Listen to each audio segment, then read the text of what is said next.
हो गई है जिंदगी, क्योंकि कैशलेस जिंदगी की तरफ जो पहला कदम 6 साल पहले बढ़ाया गया था, वो अब ऐसा लग रहा है कि देश में बड़ी क्रांति लेकर आने वाला है। हमारा इशारा पेटीएम की ओर है, जिसके सीईओ विजय शेखर जी इस वक्त हमारे साथ जुड़ गए हैं। विजय जी, बहुत बहुत स्वागत है आपका इंडिया न्यूज पर। 8 नवंबर से पहले मैं आपको बताना चाहूंगी कि एक विकल्प मेरे पास होता था पेटीएम, लेकिन अब ऐसा लग रहा है कि एक लौता विकल्प है मेरे पास पेटीएम। चाहे 7 रुपए की चाय पीनी हो, 50 रुपए की सब्जी खरीदनी हो, और हद तो तब पार हो गई जब 2 दिन पहले मैं मंदिर गई थी और दक्षिणा भी पेटीएम से की।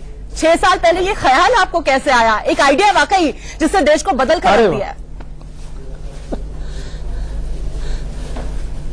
जी मतलब मैं तो बहुत ही खुश हूँ, क्योंकि मैं बताता हूँ, मैं हर जगह अपना कार्ड लेके चलने वालों में आता हूँ। मेरे पास बहुत ही कम कैश मेरे वॉलेट में रहता था, तो मेरा ये मन करता था, जैसे कि हम स्मार्टफोन को सब चीजों के लिए यूज करते हैं, कैमरा के लिए यूज करते हैं, ईमेल के लिए यूज करते हैं, न्यूज के लिए यूज करते हैं, गाने के लिए यूज करते हैं, बट पेमेंट के लिए यूज नहीं करते। तो इसीलिए हमने वो सर्विस का नाम भी पे थ्रू मोबाइल, पेटीएम का नाम ही पे थ्रू मोबाइल है एक्चुअली। तो हमने ये सर्विस जो पेटीएम लॉन्च करी, वो मेरे जैसे वो लोग जो स्मार्टफोन को मानते हैं कि सारी जिंदगी स्मार्टफोन के आसपास ही घूमेगी, उन लोगों के लिए लॉन्च करा। और अब मैं बहुत खुश हूँ कि हमारे देश में इतने सारे आप जैसे, मेरे जैसे और भी बहुत सारे लोग हैं जो इसको यूज कर रहे हैं। जी, लेकिन ये आइडिया आपको कैसे आया? 2010 में वो ख्याल क्या था? मैं ये कहूंगा कि देखिए, सच में तो ये आइडिया इस तरह हमने ना, देखिए एक बार मैं यूएस में था, जहां पे मैं एक रिक्शा लिया मैंने। जिस रिक्शे में जब मैं डेस्टिनेशन पे उतरा तो उसने मेरे से कहा, मैंने कहा कार्ड, मैंने कहा कि खुले कितने चाहिए, तो उसने कहा $10 चाहिए। मेरे पास $100 था, तो वो कहता है कि आप कार्ड दे दीजिए। तो मैंने कार्ड दिया, तो उसने मोबाइल में ही खिटपिट करके पेमेंट मिली मेरे से। तो मुझे लगा ये तो बड़ा ही अच्छा तरीका है, मोबाइल है मेरे पास, मोबाइल नहीं है मेरे पास, वो नहीं है, करेंसी नहीं है, तो इन्होंने मोबाइल से पेमेंट ले ली।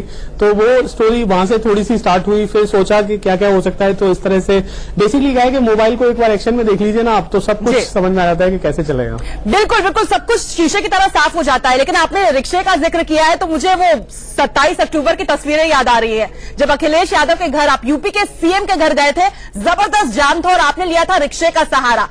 फिर तो सबसे बड़ा सवाल यही था कि उस रिक्शे को आपने कैसे पे किया, पेटीएम के जरिए या कैश के जरिए? कहानी क्या थी, विस्तार से बताइए। देखिए उस समय तो मेरे पास, जैसा मैंने बताया, मेरे पास खुले पैसे तो होते नहीं है। तो पहले तो मैं सोच रहा था कि इस रिक्शे वाले को पेमेंट कैसे दूंगा, और दूसरा उस टाइम पे फिर समझ में आया कि हमारे चीफ मिनिस्टर जी ने बोला कि एक काम करते हैं, आपको हम रिक्शे को अंदर ले आते हैं घर के ऊपर। तो हमारे लिए वो रिक्शा फिर वो घर के अंदर आ गया, और इस तरीके से वो जो पेमेंट थी वो मुख्यमंत्री जी ने खुद ही कर दी। तो मेरे तो पेमेंट देने की जरूरत ही नहीं पड़ी थी, और मेरा बस चलता था, मैं उसको पेटीएम में कन्वर्ट कर देता उसी टाइम पे। बिल्कुल, दिवाली गिफ्ट उनको 6000 का मिल गया, एक रिक्शा भी मिल गया। लेकिन अब मुझे लगता है जितने भी रिक्शे वाले हैं वो अब पेटीएम का इस्तेमाल कर रहे हैं। अब उनको असल तरीके से दिवाली गिफ्ट आपने दिया है नोटबंदी के दौर में।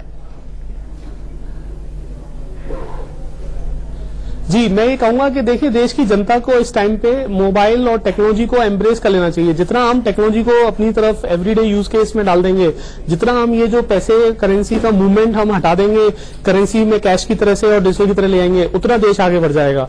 अभी जो इंडिया है, वहां पे करीब 14% जो जीडीपी है वो कैश में मूव कर रहा होता है। तो ये नंबर अगर घट के 7% हो जाए, 50% हो जाए, तो देश 50% तरक्की के लिए तैयार हो जाएगा। तो बस ये एक मौका है जो हमारी सरकार ने हमारे स्टार्टअप्स को दिया है, हमारी टेक्नोलॉजी कंपनी और फर्टिलिटी को दिया है। और इस टाइम पे जो जितना एनर्जी लगा सकता है देश को कैशलेस करने में, देश को डिजिटाइज करने में, वो एक हमारे लिए लॉन्ग टर्म अपॉर्चुनिटी बन रही है। बिल्कुल विजय जी, जैसा आपका स्लोगन है, एक बदलेगा तो कुछ लोग बदलेंगे, लेकिन सब बदलेंगे तो देश बदल जाएगा। देखिए, मेरे पास मोबाइल है, मोबाइल चार्ज है, मेरे पास पैसे नहीं है, मैं इससे क्या क्या कर सकती हूँ? मैं चाय पी सकती हूँ, मैं शॉपिंग कर सकती हूँ, मैं बिल पेमेंट कर सकती हूँ, और अब शायद आपने एक और फीचर शुरू कर दिया है, मैं शॉपिंग भी कर सकती हूँ और मुझे कैशबैक भी मिलेगा। जी बिल्कुल, सबसे बढ़िया बात तो यह है कि मोबाइल से पेमेंट करने का ना सिर्फ आपका पेमेंट हो जाता है, खुले की चिंता नहीं होती, आपको रिवॉर्ड भी मिल जाता है। देखिए कितनी बढ़िया चीज है, और यही एक वो खास बात है जिसकी वजह से मेरा ये मानना है कि चाहे जब ये नोटबंदी खत्म होगी, यानी कि लोगों के पास करेंसी आ जाएगी, तब भी लोग मोबाइल पेमेंट की तरफ हुक्ड रहेंगे, क्योंकि ये कन्वीनियंट है, ये सुविधाजनक है, और ये रिवॉर्डिंग भी है, आपका फायदा भी करता है। बिल्कुल, बहुत बहुत शुक्रिया हमारे लिए वक्त निकालने के लिए, और उम्मीद यही करते हैं कि भविष्य में जो हम तस्वीर बदलती हुई इंडिया की देख रहे हैं, वही हम भारत की भी देखें, क्योंकि गांव में ये अभी उस तरीके से पकड़ मजबूत तरीके से बना नहीं पा रहा है पेटीएम। तो उम्मीद यही करते हैं कि जल्द ही गांव में भी जड़ जमाएगा और इंडिया, भारत हर जगह। अच्छी बात बोली। हर जगह धूम होगी ई वॉलेट की। बहुत बहुत शुक्रिया इंडिया न्यूज के लिए वक्त निकालने बिल्कुल, के लिए। आपने बहुत अच्छी बात बोली, थैंक यू सो मच जी, देश और दुनिया की तमाम बड़ी खबरों के लिए लेकिन आप दर्शक बने रहिए हमारे साथ और देखते रहिए इंडिया।